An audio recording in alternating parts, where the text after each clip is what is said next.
"Fly this helicopter and I'll marry you," laughed Victoria Sterling, CEO of the nation's largest aviation company. The entire hangar erupted as she mocked Marcus, the night janitor. But when he touched the controls, her laughter died. And what happened next would expose secrets that would shake the aviation industry forever. The Sterling Aviation Complex stood like a monument to corporate power on the outskirts of the city, its gleaming towers reflecting the morning sun like shards of ice. Inside Hangar 7, the crown jewel of Victoria Sterling's empire, a scene was unfolding that would change everything. Victoria Sterling adjusted the cuffs of her perfectly tailored suit as she stood before the massive Valkyrie helicopter, her company's latest achievement in military aviation technology. At 38, she had built Sterling Aviation into the largest private aviation manufacturer in the nation, with government contracts worth billions and a reputation for ruthless efficiency that had earned her both fear and grudging respect throughout the industry. "Ladies and gentlemen," Victoria's voice rang out across the hangar, addressing the assembled crowd of engineers, executives, and military contractors who had gathered for the morning demonstration. "What you're about to witness represents 5 years of research and development, $300 million in investment, and the pinnacle of modern aviation engineering." The Valkyrie helicopter gleamed under the hangar lights, its sophisticated instrument panel visible through the open cockpit door. This wasn't just any aircraft. It was a technological marvel designed for the most demanding military operations, with flight systems so advanced that only elite pilots with years of specialized training could operate it. "The Valkyrie requires not just skill but intelligence, education, and breeding," Victoria continued, her voice dripping with the superiority that had become her trademark. "It's not a machine for just anyone. It's a machine for the elite." Behind her, a small cluster of Victoria's inner circle laughed appreciatively. There was Richard Chen, her chief operating officer, whose family's wealth matched her own. Beside him stood Jennifer Morrison, head of military contracts, who had graduated from the same prestigious business school as Victoria. And towering over them all was Bradley Thornton, the company's chief test pilot, a former military commander whose arrogance rivaled Victoria's own. "Which brings me to today's little entertainment," Victoria said, a cruel smile playing at the corners of her mouth. "We have a special demonstration planned, one that will prove once and for all that excellence in aviation isn't something you can fake. It's something you're born into." At the back of the hangar, barely visible among the shadows and equipment, Marcus Rivera pushed his cleaning cart quietly along the wall. He'd been the night janitor at Sterling Aviation for years now, invisible to most of the executives who passed him daily without a second glance. His uniform was worn but clean, his hands rough from years of manual labor, and his presence so unremarkable that people often forgot he was in the room. But Marcus was always there, always watching, always listening, always remembering. "Marcus!" Victoria's voice suddenly cut through the hangar like a whip. "Marcus Rivera, come here, please." Every head in the hangar turned. The engineers looked confused. The executives exchanged knowing glances. And Marcus felt his stomach drop as 200 pairs of eyes suddenly focused on him. He stopped pushing his cart, his hands tightening on the handle. For years, he'd perfected the art of invisibility in this place. He showed up at night, cleaned the offices and hangars when everyone else had gone home, and left before dawn broke. He'd built a life in the shadows, and that's exactly where he needed to stay. "Don't be shy," Victoria called out, her voice sickeningly sweet. "Everyone, this is Marcus. He's been cleaning our floors for—" "How long has it been, Marcus? 3 years? 4? 5 years, ma'am," Marcus replied quietly, not moving from his position at the back of the hangar. 5 years, Victoria exclaimed, as if this were the most fascinating information she'd ever heard. 5 years of dedicated service, mopping our floors, emptying our trash cans, making sure our toilets shine. "Isn't that wonderful?" Nervous laughter rippled through the crowd. Marcus could feel the humiliation burning in his chest, but he kept his face carefully neutral. He'd learned long ago that showing emotion only made these situations worse. "Come up here, Marcus," Victoria gestured imperiously. "Don't make me ask again." Marcus left his cart and walked slowly through the crowd, which parted before him like water. He could hear whispers, see smirks, feel the weight of their judgment. To them, he was nothing, just the help, the invisible man who existed only to make their lives more comfortable.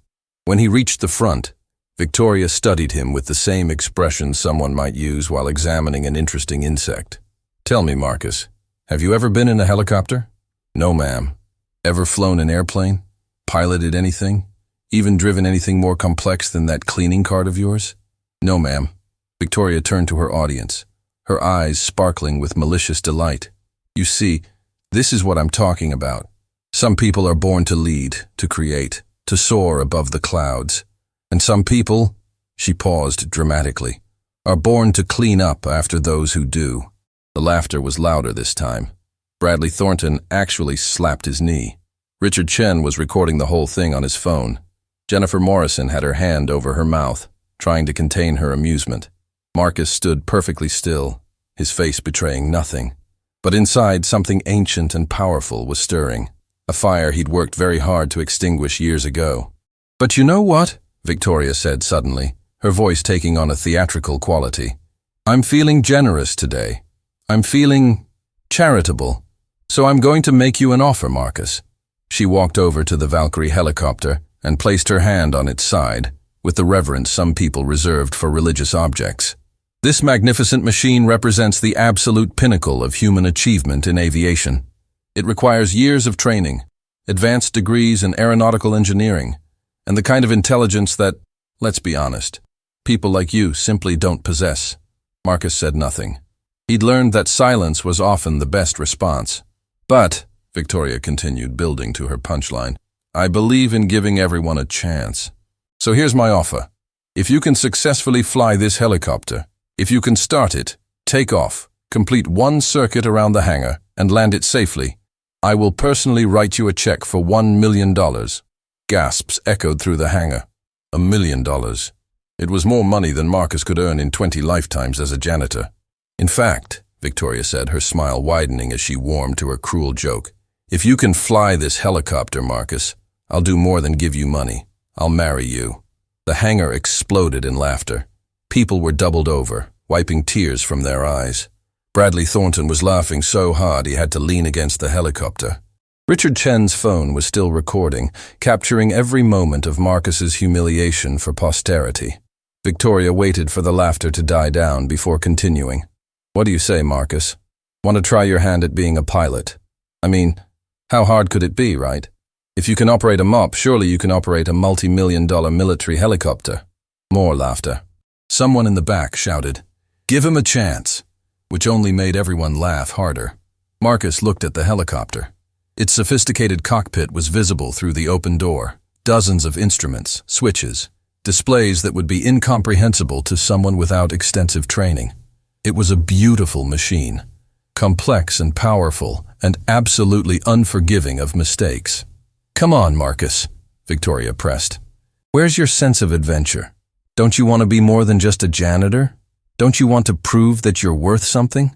The words hit Marcus like physical blows, because that was the real cruelty of Victoria's game. She wasn't just humiliating him for entertainment. She was reminding him, and everyone else in that hangar, of the fundamental inequality that governed their world. She could offer him $1 million because she knew, with absolute certainty, that he would fail, that he was incapable of succeeding, that he would always be nothing more than the man who cleaned her floors. "What's wrong?" Victoria taunted. "Scared?" Marcus looked at her then, really looked at her, for the first time since this nightmare had begun. He saw the cruelty in her eyes, the casual contempt that came from never having to question her own superiority. He saw the crowd behind her, eagerly watching his humiliation like Romans at the Colosseum. He saw the helicopter, that magnificent, impossible machine. And he saw his chance. "I'll do it," Marcus said quietly. The laughter stopped instantly. Victoria's smile faltered for just a moment. "What? I'll do it," Marcus repeated, his voice gaining strength. "I'll fly your helicopter." The silence in the hangar was absolute. No one moved. No one breathed. Everyone was staring at Marcus like he'd just announced he was going to walk on water. Victoria recovered quickly, her smile returning with even more cruelty than before. "Oh, this is perfect. This is absolutely perfect. Marcus the janitor thinks he can fly the Valkyrie. Please, by all means, go ahead. I can't wait to watch this." She stepped aside with an elaborate gesture, like a magician's assistant presenting the grand finale. "The cockpit is open. The keys are in the ignition. Show us what you got, Janitor." Marcus walked toward the helicopter, each step feeling like it took a year. He was aware of every eye on him, every phone recording, every executive waiting for him to fail so they could add this story to their dinner party repertoire. The poor, stupid janitor who thought he could fly. But they didn't know. None of them knew. As Marcus reached the helicopter and placed his hand on the doorframe, Victoria called out one last taunt. "Oh, Marcus, one more thing. When you fail, and you will fail, I'm firing you. Not just for this, but for wasting everyone's time with your pathetic delusions. You'll be escorted off the property in front of everyone here. How does that sound?" Marcus didn't turn around. He simply replied, "Fair enough." Then he pulled himself into the cockpit, and his hands, those rough janitor's hands that Victoria had mocked, moved over the controls with a confidence that made her breath catch in her throat. Because Marcus Rivera wasn't reaching for the controls like someone who had never seen them before. He was reaching for them like he was coming home. And when he flipped the first switch with perfect precision, without even looking at it, Victoria Sterling felt the first cold finger of doubt touch her heart. The turbines began to power up, their whine filling the massive hangar with a sound that none of them would ever forget. And in that moment, everyone in that room realized the same thing. They didn't know Marcus Rivera at all. The Valkyrie's turbines screamed to life with a sound that reverberated through every corner of the massive hangar. Marcus's hands moved across the instrument panel with the fluid precision of a concert pianist. Each switch flipped in perfect sequence, each button pressed with practiced confidence that sent shockwaves through the assembled crowd. Victoria Sterling stood frozen, her mouth slightly open, watching as the janitor she'd humiliated moments earlier conducted a pre-flight check that would have been impressive coming from her most experienced test pilots. His fingers danced across controls she knew required years of specialized training to understand, let alone operate. That's not possible," Jennifer Morrison whispered beside Victoria, her usual composure cracking. "He shouldn't even know what half those instruments do." But Marcus clearly knew. His eyes scanned the heads-up display, checking readings with the speed and efficiency of someone who had done this thousands of times. He adjusted the collective with his left hand while his right hand rested on the cyclic, his feet positioned perfectly on the pedals, the exact stance of a trained helicopter pilot. Bradley Thornton, the chief test pilot who had been laughing loudest just moments before, pushed through the crowd to stand beside Victoria. His face had gone pale. "Victoria, stop this. Right now. That's a military-grade aircraft worth $50 million. If he crashes it, he won't crash it," Victoria said. But her voice lacked its usual certainty. She was staring at Marcus through the cockpit window, watching the way he carried himself. This wasn't a man pretending to know what he was doing. This was a man who had been born to do this. Inside the cockpit, Marcus felt the familiar weight of the controls under his hands, the subtle vibrations of the aircraft coming alive beneath him. For 5 years, he'd hidden who he was. 5 years of mopping floors, emptying trash, accepting invisibility as the price of his new life. But the moment he'd touched these controls, muscle memory older than his need for anonymity had taken over. He adjusted the throttle, listening to the turbine's pitch change with an expert's ear. Perfect. The Valkyrie was responding exactly as it should. He checked the rotor RPM, verified the hydraulic pressure, confirmed the fuel flow rates, all without consulting the manual or hesitation. Through the cockpit window, he could see the crowd gathered below. 200 faces staring up at him with expressions ranging from shock to disbelief to something that might have been fear. He could see Victoria Sterling. Her perfect composure finally cracked, her hands clenched at her sides. And for the first time in 5 years, Marcus Rivera allowed himself a small smile. He pressed the radio button. "Sterling Aviation Ground Control. This is Valkyrie 1 requesting clearance for hangar circuit demonstration." His voice, calm and professional, boomed through the hangar's speaker system. It wasn't the quiet, deferential voice of a janitor. It was the voice of someone accustomed to command, to responsibility, to being obeyed without question. There was a long pause. Then the ground controller's confused voice came back. Valkyrie 1, we weren't notified of any flight today. Can you confirm pilot credentials and authorization? Ground control. I have verbal authorization from CEO Victoria Sterling for demonstration flight. CEO Sterling, please confirm. Every eye in the hangar turned to Victoria.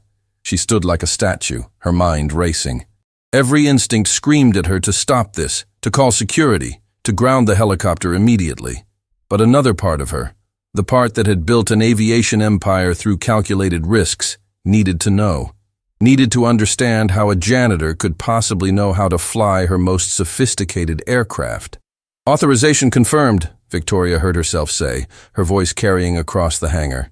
Marcus's response was immediate and professional. Roger that. Valkyrie 1 beginning engine spool-up sequence. The turbine's pitch increased. The rotor blades began their slow rotation, gaining speed with each revolution. Marcus checked the blade angles, verified the anti-torque system, monitored a dozen critical systems simultaneously, all while maintaining the kind of calm that only came from experience. Richard Chen was frantically working his phone. I'm checking employee records. Marcus Rivera, hired 5 years ago. Previous employment listed as maintenance worker at various facilities. No aviation background listed. No military service. No pilot's license. Nothing. Then where did he learn to fly? Jennifer demanded. But her question went unanswered because something impossible was happening. The Valkyrie was lifting off the ground. Smoothly, steadily, with the kind of controlled precision that took years to master. Marcus brought the helicopter into a stable hover, 6 feet above the hangar floor. There was no wobble, no overcorrection, no sign whatsoever that the man at the controls was anything other than an expert pilot. The crowd had gone completely silent. Some were recording on their phones. Others just stared, mouths open. A few of the engineers were shaking their heads in disbelief, understanding better than the executives just how difficult what they were witnessing truly was. Inside the cockpit, Marcus felt the old, familiar peace settle over him. This was where he belonged. This was who he really was. For 5 years, he'd been living a lie, hiding from a past that had cost him everything. But right now, hovering in this magnificent machine, he was finally home. He increased altitude slowly, bringing the Valkyrie to 20 feet, then 30, rising toward the hangar's massive open bay doors. The aircraft responded to his every input like an extension of his own body. He adjusted for the slight crosswind coming through the bay, compensated for the ground effect as he climbed, maintained perfect trim without conscious thought. He's actually flying it, Bradley whispered, awe replacing the mockery in his voice. Victoria, whoever this man is, he's not a janitor. That's some of the finest helicopter piloting I've ever seen. Victoria couldn't speak. She watched as Marcus maneuvered the Valkyrie through the hangar bay with clearances measured in feet, showing the kind of spatial awareness and control that separated good pilots from exceptional ones. He rotated the aircraft smoothly, giving everyone a perfect view of his face through the cockpit window. He wasn't smiling anymore. His expression was intense, focused, professional. The expression of a man doing what he was born to do. And in that moment, Victoria realized she had made a terrible, terrible mistake. Marcus took the Valkyrie out of the hangar and into the open air. The morning sun caught the aircraft's surfaces as he executed a perfect circuit around the facility. He climbed to 500 feet, demonstrated a series of maneuvers that would have been challenging for experienced pilots, tight turns, rapid altitude changes, hovering transitions that showed complete mastery of the aircraft. Inside the hangar, chaos had erupted. People were shouting questions, demanding answers, pulling up records. Security had been called, but no one knew what to do. Victoria just stood frozen, watching the helicopter circle her facility with grace and power that mocked every assumption she'd ever made about the man flying it. Found something, Richard called out, his face pale as he stared at his phone. I dug deeper into Marcus Rivera's background. Before he came here, there's a 5-year gap in his employment history. Nothing. Like he didn't exist. Check military records, Bradley said urgently. That kind of flying doesn't come from nowhere. Check everything. Army, Navy, Marines, Air Force. Already did, Richard said, his voice shaking slightly. There's no Marcus Rivera in any military database. It's like whoever he was before, he erased it completely. Victoria's mind was racing. Who was this man? Why was he here? What was he hiding? And most importantly, what had she just done by humiliating him in front of everyone? The Valkyrie completed its circuit and began its approach back to the hangar. Marcus's landing was textbook perfect, a smooth, controlled descent that brought the aircraft back to its exact starting position without so much as a shudder. The skids touched the ground with barely a sound. The engines began their shutdown sequence with the same precise timing as the startup. Perfect. Absolutely perfect. As the rotors wound down, Marcus went through the post-flight checklist with the same methodical precision he'd shown throughout. He secured the systems, checked the readings one final time, and noted the flight parameters for the maintenance log, because that's what real pilots did after every flight. Then he opened the cockpit door and climbed down, his movements calm and unhurried. When his feet touched the ground, he stood for a moment, looking at the assembled crowd. 200 people staring at him like he'd just performed a miracle. Marcus walked slowly toward Victoria, who stood rooted to the spot, her carefully constructed world crumbling around her. He stopped a few feet away, maintaining a respectful distance, his expression unreadable. "Well," Marcus said quietly, "I completed your challenge. One circuit around the hangar, safe landing. I believe you mentioned something about $1 million and a marriage proposal." Victoria's face flushed red. "Who are you?" she demanded, her voice cracking. "Who are you, really?" Marcus was quiet for a long moment. Then he said, "I'm exactly who you thought I was. Marcus Rivera, janitor. Been working here for 5 years, cleaning your floors, emptying your trash. The only difference is that you never bothered to ask who I was before I started pushing a mop. That kind of flying requires years of training," Bradley interjected, stepping forward. "Military training. Where did you serve? What was your rank?" "I didn't say I served in any military," Marcus replied carefully. "Then where did you learn to fly like that?" Victoria's voice was rising. You can't just pick up those skills from nowhere." Marcus looked at her with an expression that might have been pity. "You're right, I couldn't. But the man I used to be could. The man I used to be before everything fell apart, before I lost everything that mattered, before I had to disappear and start over as someone nobody would ever look at twice." The weight of those words hung in the air. Victoria suddenly realized that this wasn't a story about a talented janitor. This was a story about someone running from something. Someone hiding from a past so significant that he'd been willing to spend 5 years invisible, unnoticed, cleaning floors in the very industry he'd once belonged to. "I want answers," Victoria said, trying to regain control of the situation. "I want to know who you really are. I want to know why you're here. And I want to know right now." Marcus shook his head slowly. "That wasn't part of our deal. I flew your helicopter. I completed the challenge. Now, if you'll excuse me, I have floors to clean." He turned to walk away, but Victoria's voice stopped him. "If you walk out of here, I'll have you investigated. I'll dig into every corner of your life. I'll find out who you are and what you're hiding." Marcus turned back, and for the first time, there was genuine emotion in his eyes, something that looked like deep, aching sadness. "You can try, but the man I used to be doesn't exist anymore. He died years ago, and maybe that's for the best." "Then why?" Victoria demanded, desperation creeping into her voice. "Why reveal yourself now? Why risk everything just to respond to my stupid joke?" Marcus looked at her for a long moment. "Because you asked the wrong question. You asked if I could fly the helicopter. The question you should have asked is why a man who can fly like that would choose to spend 5 years cleaning floors. And the answer to that question, Ms. Sterling, is something you wouldn't understand." He walked past the stunned crowd, past his abandoned cleaning cart, toward the hangar exit. But before he reached the door, a voice called out from the crowd. "Wait! I know who you are!" Everyone turned. An older man was pushing through the crowd, one of the senior engineers named Harold Martinez. His face was pale, his eyes wide with recognition. "I know exactly who you are," Harold repeated, pointing at Marcus with a shaking hand. "You're Michael Rivera, Captain Michael Rivera. You were one of the youngest helicopter pilots in the history of the Continental Air Force. They called you the Ghost because you could fly anything, anywhere, in any conditions." The name hit the crowd like a bomb. People started pulling out their phones, searching frantically. And what they found made the silence in that hangar even more profound. Because Captain Michael Rivera hadn't just been any pilot. He'd been a legend. And his story hadn't ended with retirement or a quiet transition to civilian life. His story had ended in tragedy, scandal, and disappearance. And now he was standing in their hangar, wearing a janitor's uniform, having just flown their helicopter with the skill that had once made him famous. Victoria stared at the man she'd humiliated, seeing him, truly seeing him, for the first time.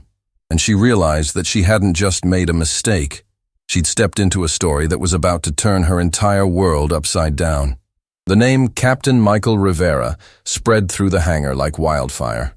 Within seconds, everyone with a phone was searching, reading, discovering the truth about the man they'd known only as Marcus the Janitor.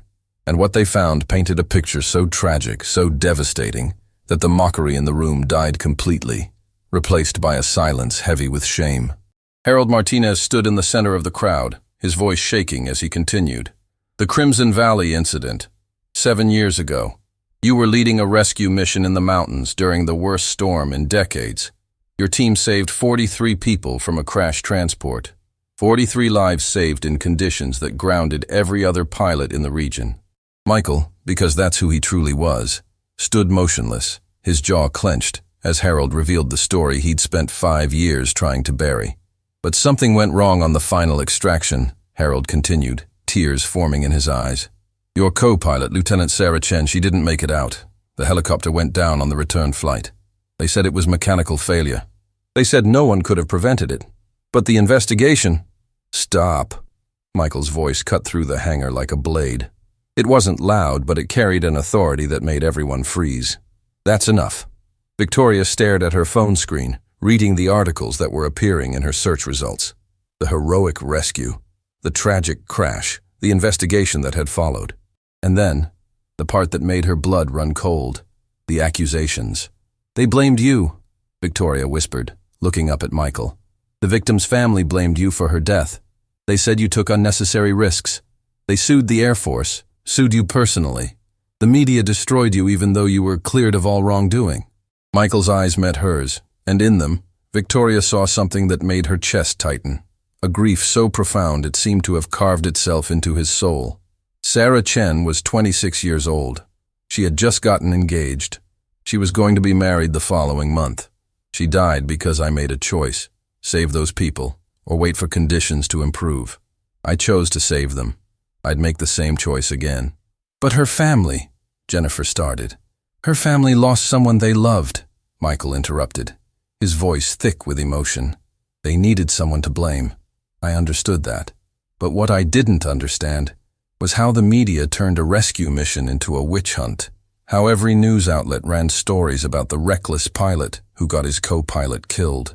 How people who'd never flown a day in their lives suddenly became experts on what I should have done differently. Richard Chen, no relation to the deceased pilot, was reading from his phone, his voice barely audible. It says here you were cleared by 3 separate investigations. The mechanical failure wasn't your fault. But by then, the damage was done. Your reputation was destroyed. You resigned from the Air Force. And then you just vanished. I didn't vanish, Michael corrected quietly. I became invisible. There's a difference. Invisible people are everywhere. You just don't see them because you don't want to. The weight of that statement hung in the air. Victoria looked around at her executives, her engineers, her contractors, all of them people who walked past janitors, security guards, cleaning staff every single day without seeing them as human beings, without wondering about their stories, without considering that the person mopping their floor might once have been someone extraordinary. Why here? Victoria asked, her voice small.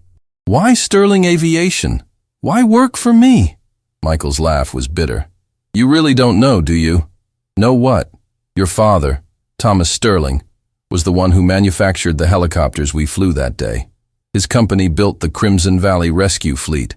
When the investigation cleared me of wrongdoing, it also revealed that there had been a defect in the hydraulic system. A defect that Sterling Aviation knew about but didn't report because it would have meant expensive recalls and delayed military contracts. The hangar went dead silent. Victoria felt like she'd been punched in the stomach. That's not... My father would never... Your father buried the reports, Michael said, his voice eerily calm. He paid off inspectors.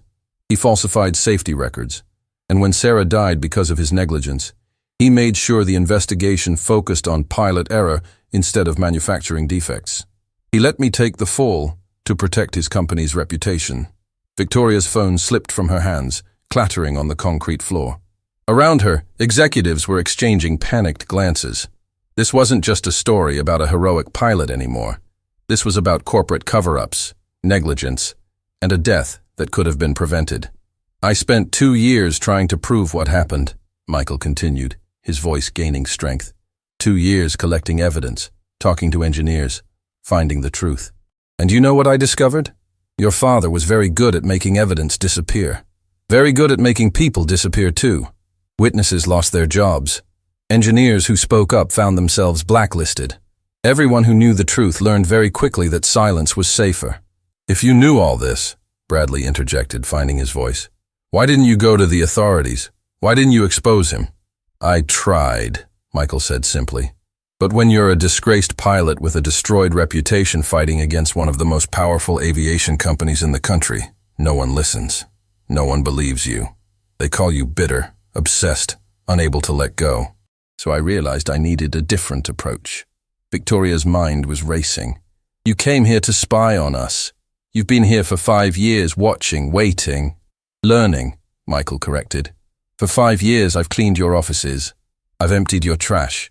And in that trash, I've found documents, emails, records, all the evidence I need to prove what your father did, what your company continues to do. The implications crashed over Victoria like a tidal wave. You've been collecting evidence against us for 5 years? Against your father specifically, Michael clarified.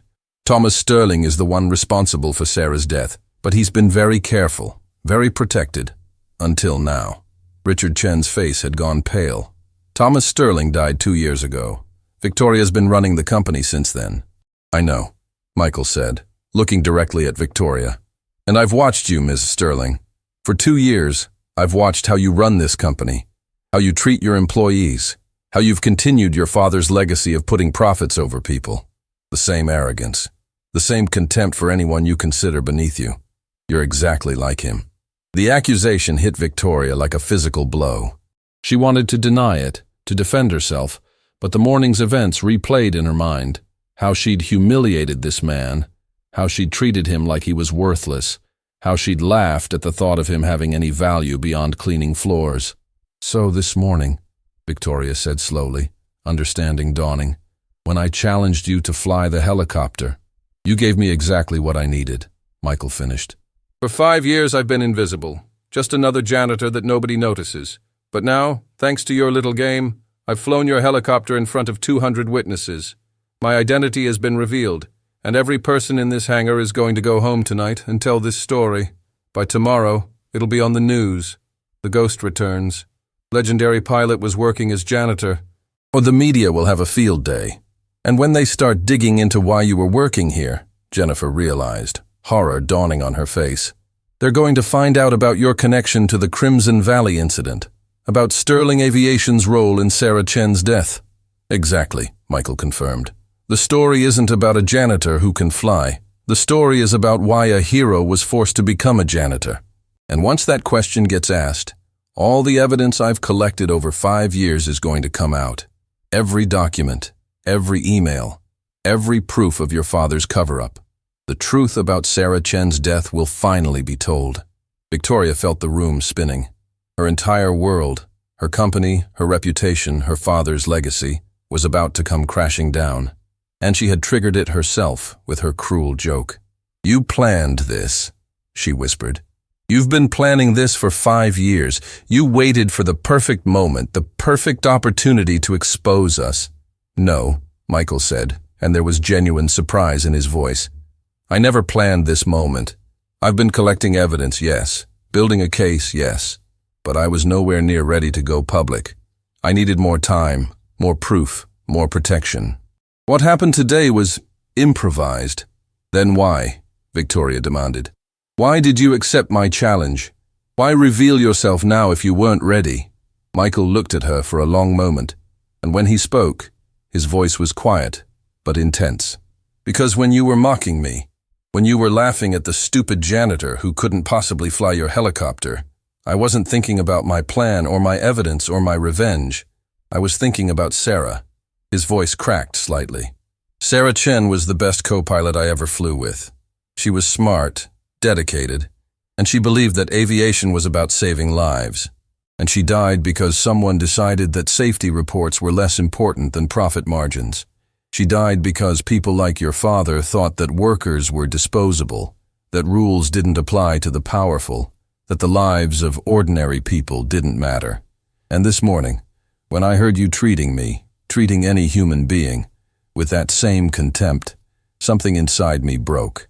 I realized I'd spent 5 years hiding, waiting, being patient. But patience in the face of injustice isn't virtue. It's cowardice. Sarah deserved better than a coward who hid behind a mop for 5 years. The silence that followed was profound. Every person in that hangar was confronting their own complicity, their own moment of looking past Marcus the janitor without seeing the human being beneath. Victoria found herself unable to speak. Everything Michael said was forcing her to look at herself through his eyes, and what she saw was ugly. She'd become exactly what he'd accused her of, a carbon copy of her father's worst qualities. "What happens now?" she finally asked. "Now?" Michael looked around the hangar, at the phone's recording, at the witnesses who would carry this story into the world. "Now the story gets told. Not the way your father wanted it told. Not the way the media spun it 7 years ago. But the truth. Sarah Chen's truth. The truth about what really happened in Crimson Valley and why." "You'll destroy this company," Richard said, his voice hollow. "Thousands of employees will lose their jobs. Contracts will be canceled. Sterling Aviation will be finished." "Perhaps," Michael acknowledged. "But Sarah Chen is still dead. And if exposing the truth means this company has to face consequences for that death, then so be it." Victoria felt tears stinging her eyes. Not tears of sadness, but tears of rage, frustration, and something she hadn't felt in years. Genuine fear. Fear that everything she'd built, everything she'd believed about herself and her father, was about to be revealed as a lie. "There has to be another way," she said desperately. "We can settle this privately. We can—" "Buy my silence?" Michael asked. "That's what your father tried to do with everyone else. How much did you plan to offer? The $1 million you joked about this morning? More? How much is the truth worth to you, Ms. Sterling?" "That's not what I meant." "Then what did you mean?" Michael challenged. "Because from where I'm standing, you're doing exactly what your father would have done. Trying to make the problem go away, trying to protect the company's reputation at any cost, even if that cost is justice for a dead woman who deserved better." Victoria had no answer. Because he was right. Her first instinct had been to protect the company, to minimize damage, to find a way to silence the threat. She was her father's daughter in every way that mattered. "I need time," she said finally. "Time to process this. Time to verify your claims. Time to understand what really happened." "You've had 2 years," Michael replied. 2 years as CEO to investigate your father's business practices. 2 years to ask questions about past incidents. 2 years to be different from him. But you never asked those questions, did you? Because you didn't want to know the answers. The accusation hung in the air, undeniable and devastating. Victoria had inherited her father's company, but never questioned his methods. She'd been content to enjoy the success, without examining how that success had been achieved. "This conversation isn't over," Victoria said, trying to regain some authority. "I want to meet with you, privately, to discuss this properly." "There's nothing to discuss," Michael said, turning toward the hangar exit. "The truth is the truth. It doesn't need to be negotiated." "Wait!" Victoria called out, desperation clear in her voice. "Please, give me a chance to make this right. Give me a chance to be better than my father." Michael stopped, his back to her. For a long moment, he said nothing. Then, without turning around, he spoke. "Your father had chances, dozens of chances to do the right thing. He chose not to. The question isn't whether I'll give you a chance, Mrs. Sterling. The question is whether you have the courage to take it." Then he walked out of the hangar, leaving behind a crowd of stunned witnesses and a CEO whose entire world had just been turned inside out. Victoria stood frozen as the weight of the situation crashed down on her. In the span of one morning, she'd gone from powerful CEO to the daughter of a man who might have been responsible for someone's death. From someone who dispensed humiliation to someone who had been humiliated by the truth. And the worst part was knowing that Michael Rivera had been right there all along, watching, waiting, invisible in plain sight. She looked down at her hands that had never pushed a mop, never emptied a trash can, never known what it meant to be invisible.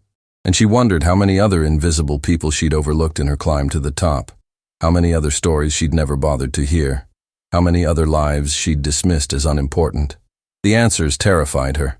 The executive suite on the 42nd floor of Sterling Tower had always been Victoria's sanctuary, a space of glass and steel where she commanded her empire with absolute authority. But as she stood before the floor-to-ceiling windows overlooking the city that afternoon, the sanctuary felt more like a cage. Below her, the world continued as if nothing had changed. Traffic moved through the streets. People went about their lives. But Victoria knew that somewhere down there the story was already spreading. The janitor who could fly, the legendary pilot who'd disappeared, the CEO who'd been humiliated by the truth. Her phone had been ringing non-stop since the hangar incident. News outlets, board members, investors, all of them wanting answers to questions she didn't know how to answer. The security footage has already leaked, Richard Chen said from behind her desk. His laptop opened to a news website that was refreshing with new articles every few minutes. Someone in the hangar recorded everything on their phone. It's gone viral. 30 million views in 4 hours. Victoria closed her eyes. 30 million people had watched her mock a man she'd thought was beneath her. 30 million people had watched her arrogance get shattered. 30 million people now knew that the powerful CEO of Sterling Aviation was nothing more than her father's daughter, cruel, contemptuous, and blind to her own privilege. What are they saying? She asked, though she wasn't sure she wanted to know. Everything, Jennifer Morrison replied from the conference table where she'd been fielding calls all afternoon. Some outlets are focusing on the feel-good angle. Janitor reveals he's legendary pilot. But the serious journalists are already digging deeper.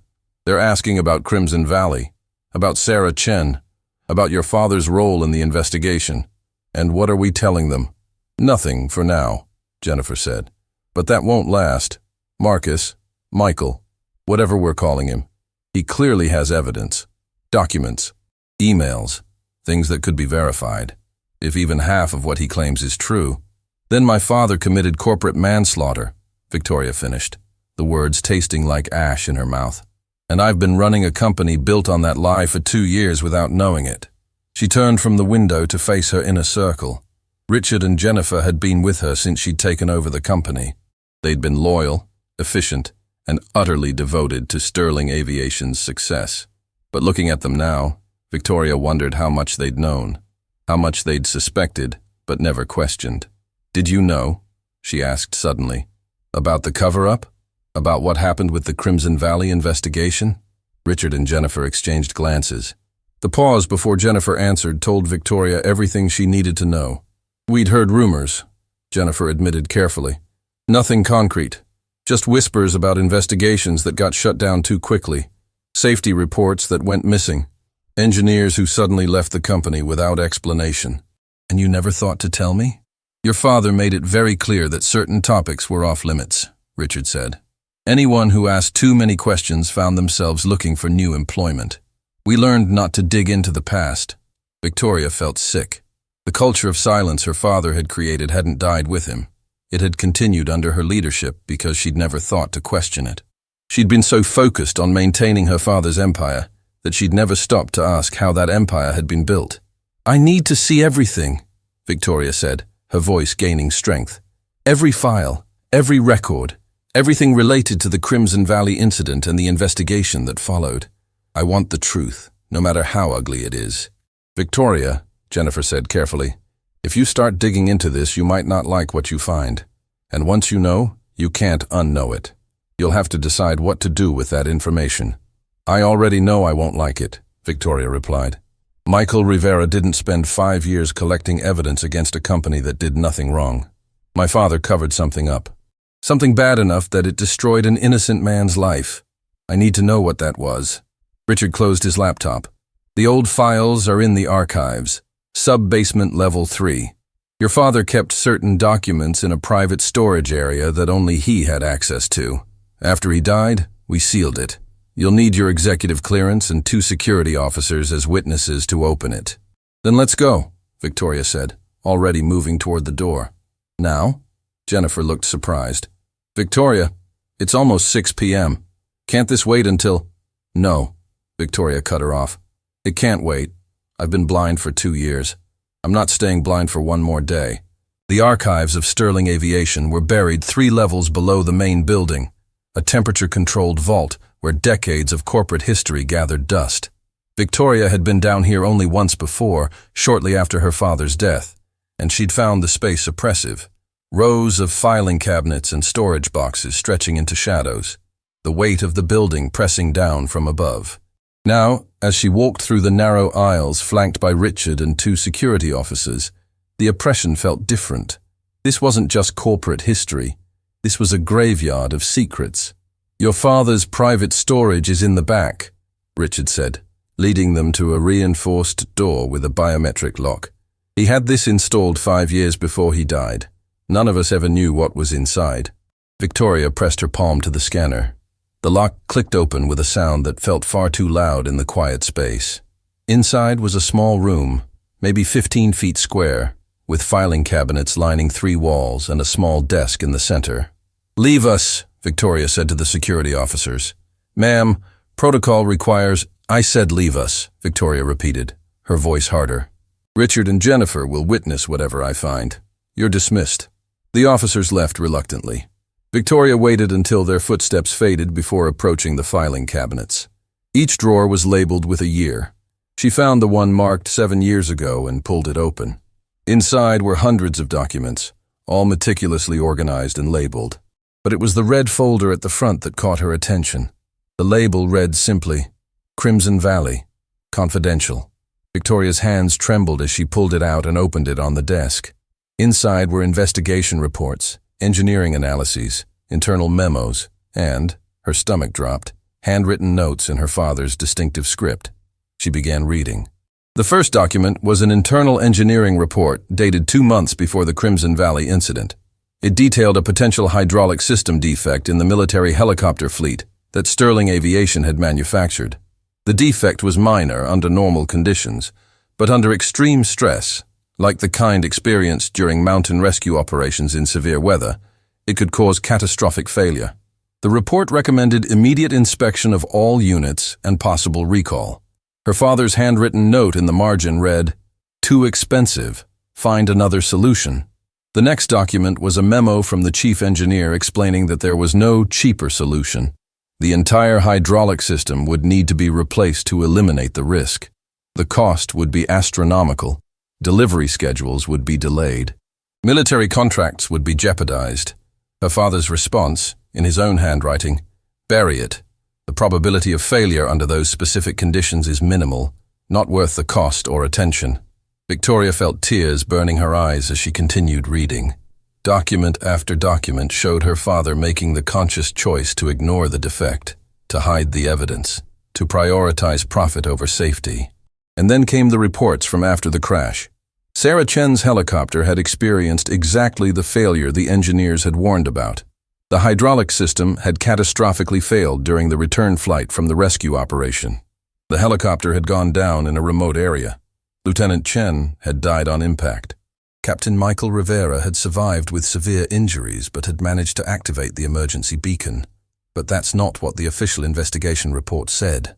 The official report, the one that had been released to the public and the military, concluded that pilot error had been the primary cause, that Captain Rivera had pushed his aircraft beyond safe limits, that the crash was due to reckless decision-making, not mechanical failure. And in the files, Victoria found the proof of how her father had made that happen.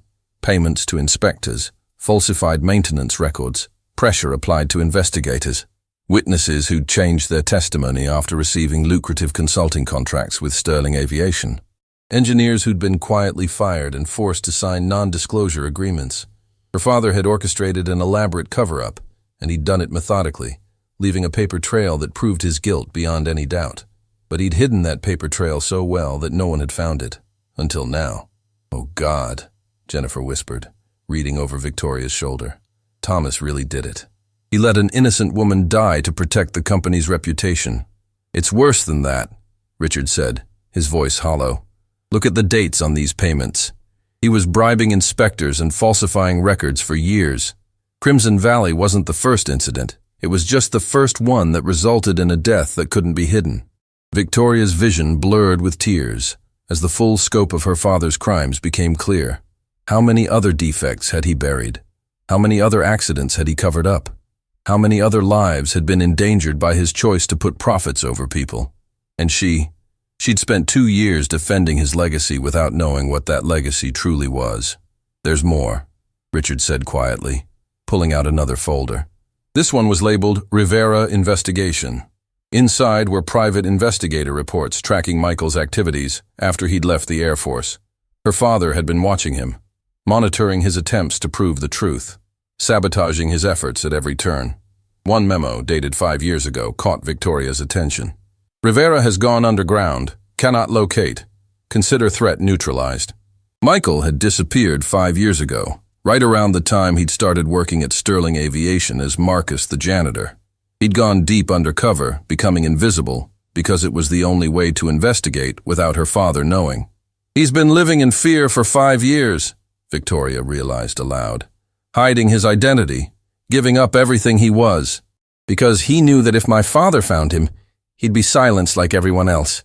The weight of that realization crushed her. Michael Rivera hadn't just lost his career and reputation, he'd lost his entire identity. He'd spent 5 years as a ghost, living in the shadows, all to seek justice for a woman who died because of corporate greed. And this morning, Victoria had mocked him, had laughed at him, had treated him like he was worthless. She felt physically ill. What do we do with this? Jennifer asked, gesturing to the evidence surrounding them.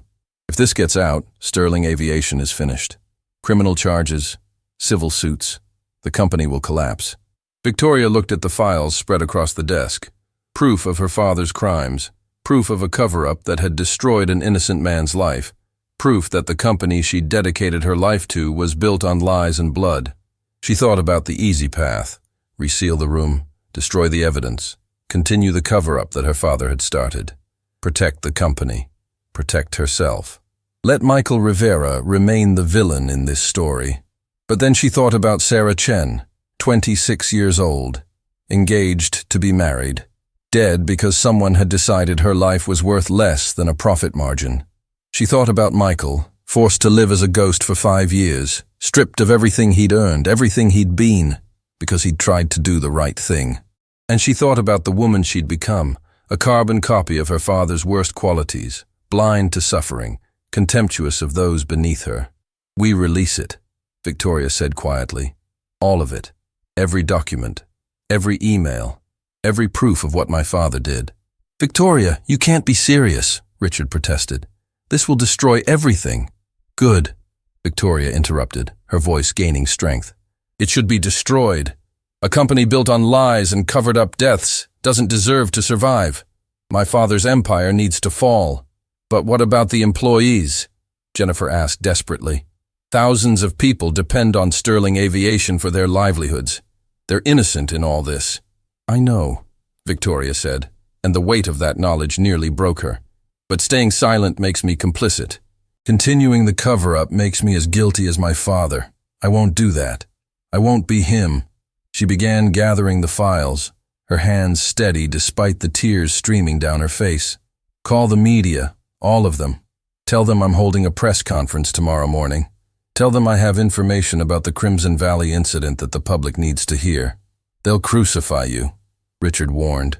You'll be blamed for your father's crimes. Your reputation will be destroyed. My reputation should be destroyed, Victoria replied. I spent 2 years as CEO without asking the hard questions, without investigating the rumors, without caring enough about the truth to risk my comfortable position. I'm as guilty as my father.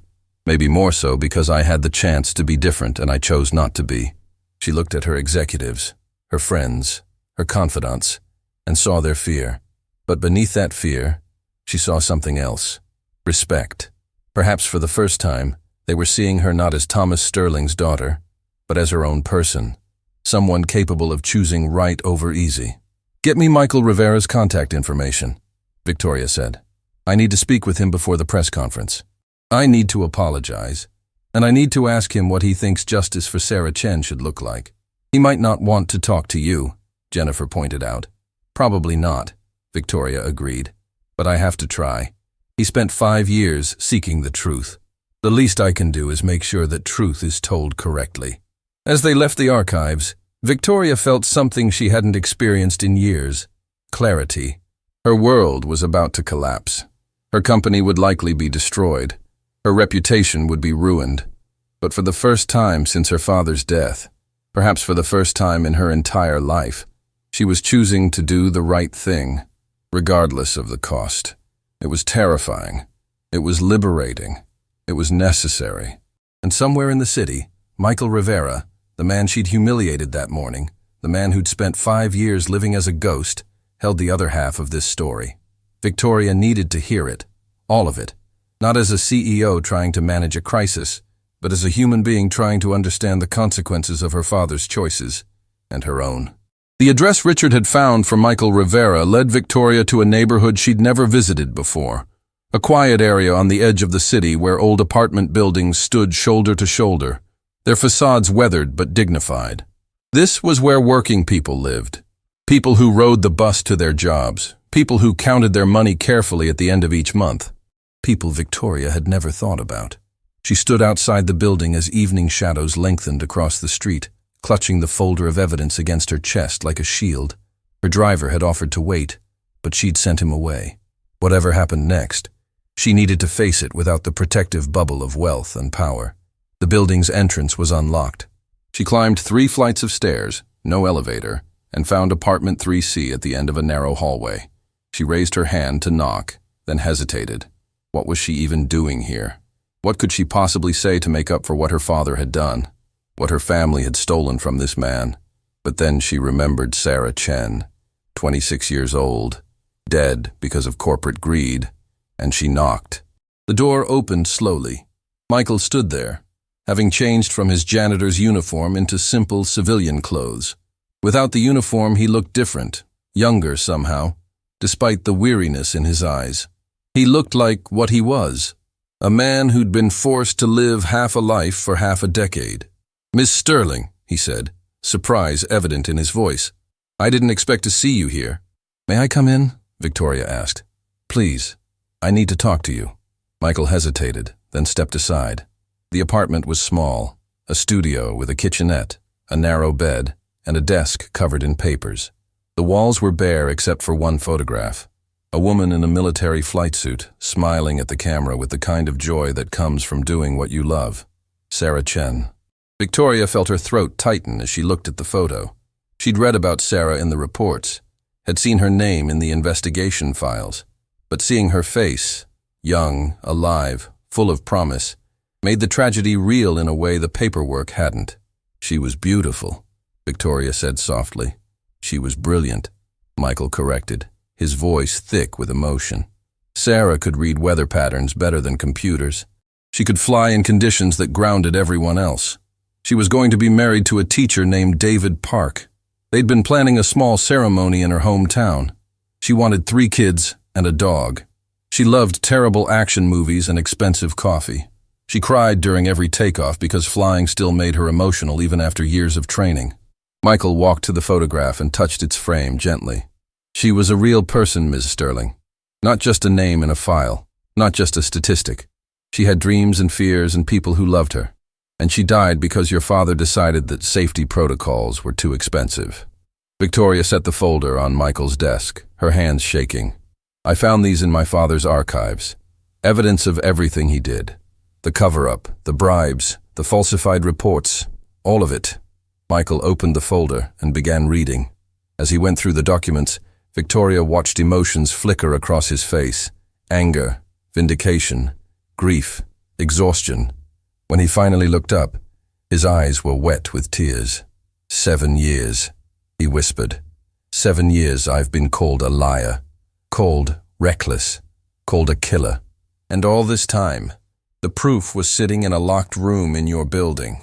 I'm sorry, Victoria said, knowing the words were inadequate. I'm so sorry for what my father did. For what I did to you this morning. For 2 years of not asking the questions I should have asked. I'm sorry for all of it. Why are you here? Michael asked. Why bring this to me? You could have destroyed these files. Continued the cover-up. Protected your company. Because I don't want to be my father's daughter anymore, Victoria said simply. I'm holding a press conference tomorrow morning. I'm going to release all of this evidence publicly. I'm going to tell the truth about what happened to Sarah, and I'm going to accept whatever consequences come from that. Michael stared at her for a long moment. You understand what this means? Your company will likely collapse. Criminal charges might be filed against your father's estate. Civil suits will follow. You'll lose everything. I know, Victoria said. But keeping silent would mean Sarah's death meant nothing. It would mean you spent 5 years hiding for nothing. And it would mean I'm exactly the person you accuse me of being this morning. She moved to the window, looking out at the city lights beginning to sparkle in the growing darkness. I've spent my entire life in a bubble, Michael. A bubble of privilege where I never had to see the consequences of my actions. Where I could treat people like they were beneath me, because I genuinely believed they were. This morning, you popped that bubble. And I'm grateful for that, even though it hurts. What do you want from me? Michael asked. I want to know what justice for Sarah looks like. Victoria turned to face him. I'm going to tell the truth, but I don't know how to do it in a way that honors her memory. You knew her. You loved her like a sister. You've been fighting for her for 7 years. Tell me what she would have wanted. Michael was quiet for a long time. Then he said, Come with me. They took the bus, something Victoria had never done in her life, across the city to Riverside Memorial Gardens. The cemetery was quiet in the evening light, with long shadows stretching across the manicured lawns. Michael led her through winding paths until they reached a simple headstone. Sarah Chen, Lieutenant, Continental Air Force 1995-2018. She flew so others could live. Fresh flowers lay at the base of the stone. Michael knelt and arranged them carefully. I come here every week, he said. Sometimes I tell her about my day, about the people I met, the things I learned. Stupid stuff mostly. But I want her to know she's not forgotten, that her death mattered, that someone still cares. Victoria knelt beside him, not caring that her expensive suit was getting grass-stained. Tell me about her. Not from the files. Tell me who she really was. Michael smiled, the expression transforming his face. Sarah was scared of flying at first. Can you believe that? She wanted to be a pilot so badly, but the first time she went up, she threw up from fear. Everyone told her she wasn't cut out for it, but she kept trying, kept pushing through the fear until it became love. She had this thing she used to say, fear means you understand the stakes. Bravery means you fly anyway. That's what she did every single time. She understood how dangerous it was, how much could go wrong, but she flew anyway because people needed help. He pulled a worn photograph from his wallet. Sarah in the cockpit, helmet under her arm, grinning at whoever was taking the picture. The day this was taken, we'd just completed our first rescue mission together. A family stranded in the mountains during a snowstorm. Sarah was shaking so hard after we landed that she could barely walk, but she was laughing too, because we'd saved them, because the fear had been worth it. Victoria felt tears streaming down her face. What happened on that last mission? The truth, not the official report. Michael's expression darkened. The storm was worse than predicted. We had 43 people stranded at a collapsed ski lodge. Every other team had grounded their aircraft. But Sarah looked at the weather data and said she thought we could make it. Not easily, not safely, but possibly. I told her we should wait. She said, if we wait, people die. If we try, some people live. I can do the math. So we went. His voice cracked. We made 8 trips, 8 times flying into that hell. Each time we brought people out. Families, kids, an elderly couple who'd been married 60 years. Every single person we saved looked at us like we were angels. And Sarah just kept saying, again, let's go again. On the final trip, we had the last group, a mother and her 2 children. We were heading back when the hydraulic system failed. I felt it immediately. The controls went soft. Sarah knew too. She looked at me and said, how long do we have? Michael's hands were shaking now. 5 minutes, I told her. Maybe less. And she said, that's enough. She took over the controls completely, told me to prepare for emergency landing. She flew that dying helicopter with everything she had, keeping it stable, fighting the wind and the failing systems. We were 2 minutes from the landing zone when we lost complete hydraulic control. The helicopter started spinning. Sarah looked at me and said, "Tell David I love him. Tell him I was brave."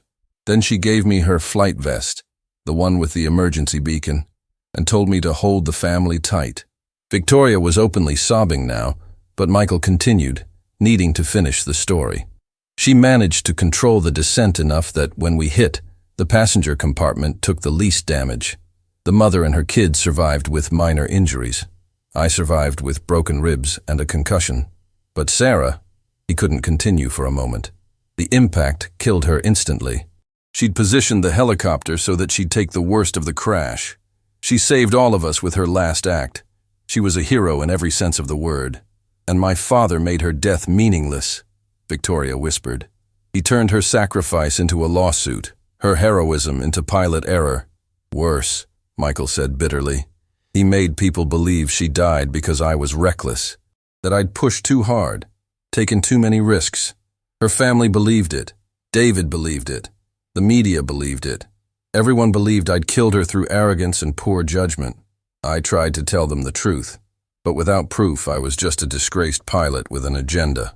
So I disappeared, became someone else. Spent 5 years invisible, so I could find the evidence that would clear my name and honor Sarah's memory. Victoria looked at the headstone, reading the inscription again. She flew so others could live.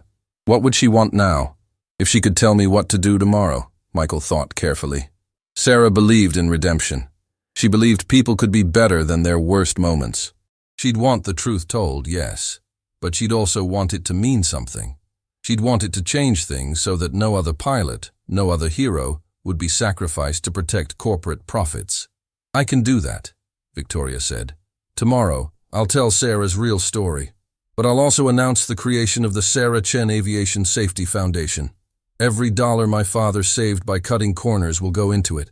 It'll be dedicated to independent safety inspections, whistleblower protections, and supporting the families of aviation workers killed by corporate negligence." "That's not enough to bring her back," Michael said. "No," Victoria agreed. "Nothing will be enough. But it's a start. It's a way to make her death mean something. To make sure other Sarahs don't die because someone decided profit mattered more than people." They sat in silence as darkness fell completely. Finally, Michael spoke. "Why did you become like your father? You had education, resources, opportunities to be better. Why did you choose cruelty?"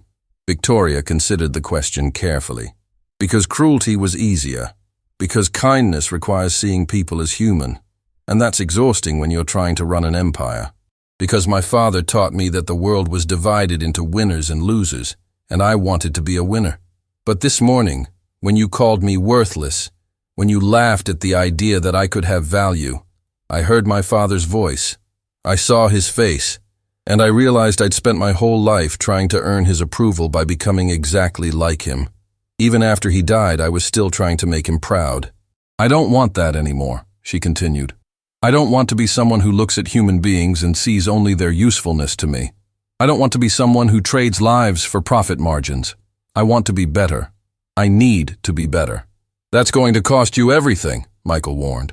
"I know, but maybe that's what I need to lose. Maybe I need to lose the empire built on lies so I can build something real. Something Sarah would be proud of." Michael stood and extended his hand to help Victoria up. "Tomorrow's going to be hard. The media will be vicious. Your board will probably try to stop you. Your friends will abandon you." "I know," Victoria said, taking his hand. "But," Michael continued, "for what it's worth, I believe you're sincere. I think you really do want to change, so I'll be there tomorrow, at your press conference, and when they attack you, when they try to discredit what you're saying, I'll stand beside you and confirm every word, because Sarah's story deserves to be told by both of us." Victoria felt fresh tears, but these were different. Tears of gratitude, of relief, of hope. "Thank you. Thank you for giving me the chance to be better than my father." As they left the cemetery, Victoria looked back one last time at Sarah's headstone. She made a silent promise. "I'll tell your story. I'll honor your sacrifice. And I'll make sure your death changes the world you tried so hard to save. Tomorrow, the truth would come out. Tomorrow, her world would crumble. Tomorrow, she would face the consequences of her father's choices and her own complicity. But tonight, walking beside the man she'd humiliated, heading toward a future filled with uncertainty, Victoria Sterling felt something she hadn't felt in years. She felt free. They returned to Sterling Tower near midnight. The building was dark, except for the executive floors where Richard and Jennifer had been working to prepare for the morning press conference. When Victoria and Michael entered the conference room, both executives looked up in surprise. "You're together," Jennifer said, confusion evident in her voice. "We are," Victoria confirmed. "Michael's going to stand with me tomorrow.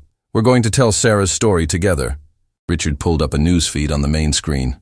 "You need to see this. While you were gone, the story exploded. Someone leaked that you've been reviewing your father's files. Speculation is everywhere. The board has called an emergency meeting for 7 a.m. Before your press conference. They're going to try to stop you." "Let them try," Victoria said. "I've made my decision." "There's more," Jennifer said quietly. Sarah Chen's fiancé, David Park, just released a statement. He said he's been following the story all day. He said that if there's any truth to the allegations about Sterling Aviation's cover-up, he wants to know. He said Sarah deserves the truth, even 7 years later. Michael's breath caught. "David, he blamed me for years. Wouldn't speak to me. I thought I'd lost his friendship forever." "Maybe this is your chance to get it back," Victoria said softly. "Maybe tomorrow isn't just about exposing the truth. Maybe it's about healing, for everyone Sarah left behind." She turned to her team. "Here's what's going to happen tomorrow. At 9 a.m., I'm going to stand in front of the media and admit that my father covered up the defect that killed Sarah Chen. I'm going to release all the evidence publicly. I'm going to announce the creation of the Sarah Chen Aviation Safety Foundation. And I'm going to resign as CEO of Sterling Aviation, effective immediately." "Victoria," Richard started. "I should have never been CEO," Victoria interrupted. "I inherited that position because I was Thomas Sterling's daughter, not because I earned it. Tomorrow, Sterling Aviation gets a fresh start. New leadership, new values. A commitment to safety over profits. The company might not survive this," Jennifer warned. "Then it doesn't deserve to survive," Victoria replied. "But maybe from its ashes, something better can grow. Something Sarah Chen would be proud to have her name attached to." Michael looked at her with an expression of deep respect. "You're really going to do this?" "I am," Victoria confirmed. "Because 7 years ago, Sarah Chen flew into a storm to save strangers. The least I can do is walk into my own storm to honor her memory." She looked around at the faces gathered in the conference room. Richard and Jennifer, who'd served her loyally but were now seeing her truly for the first time. Michael, who'd spent 5 years invisible so he could seek justice. And on the screen, the frozen image of Sarah Chen's smiling face from a news article. "Tomorrow morning, the world changes," Victoria said. "Are you all with me?" One by one, they nodded. Not because it was safe, not because it was easy, but because it was right. And sometimes being right was all that mattered.